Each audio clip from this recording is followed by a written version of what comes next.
Forget better graphics, forget faster load times.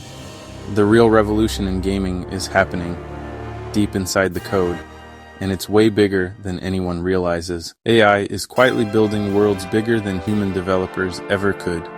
Worlds where towns grow, wars start, economies collapse, without a human touch. Procedural generation was just the beginning. Today's AI isn't just randomizing trees and rocks anymore.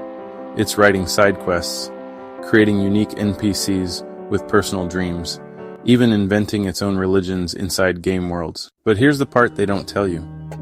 If developers don't control it properly, AI-generated worlds could spiral out of control.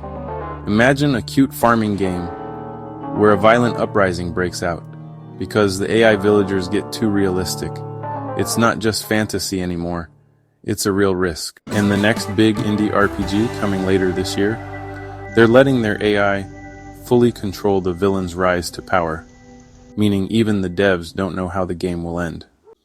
If you think gaming is wild now, wait till you see what happens when the AI goes fully rogue. Stick around, subscribe, because next week we go deep into the first living open world RPG.